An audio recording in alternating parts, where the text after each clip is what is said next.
This is Dr. John Van Doorn on Sunday, March the 1st, with an urgent message for anyone that cares about the construction or possible construction of a very large data center within the confines of Columbus, Muskogee County. I think it's imperative that you pay attention to the next 2 or 3 steps, that once they occur, this will be more or less a done deal.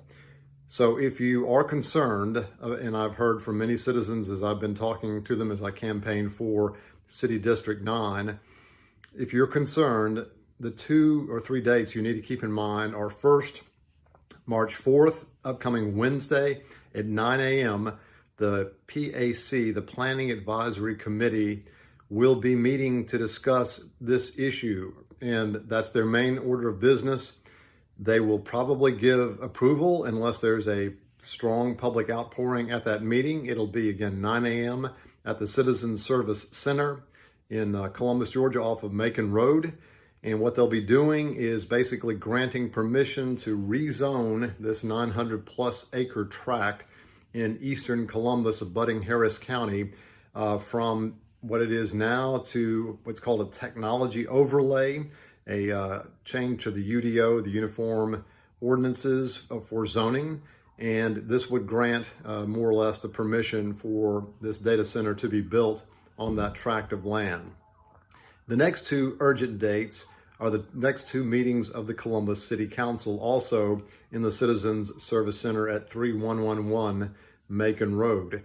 The one on the 10th will start at 9 a.m. The one on the 24th of March will start at 5:30 p.m.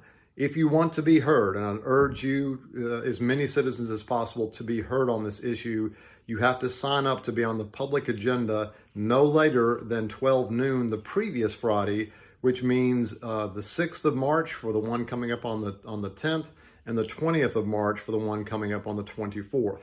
Now, it will probably take at least 2 readings for this to be approved, but it could be technically approved as quickly as March 24th, doing the first reading on the 10th, the second on the 24th, and after that point, it's all over except for the formalities. There are several other steps.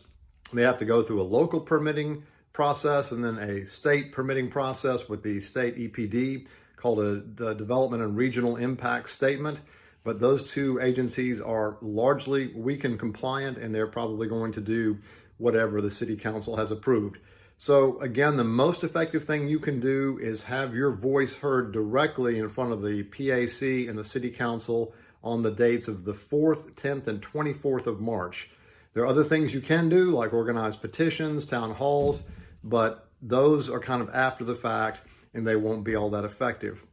The larger issue this points out is that you need to consider electing public officials that take public opinion seriously before the foundational decisions are taken, and largely they already have, and vote accordingly on May 19th.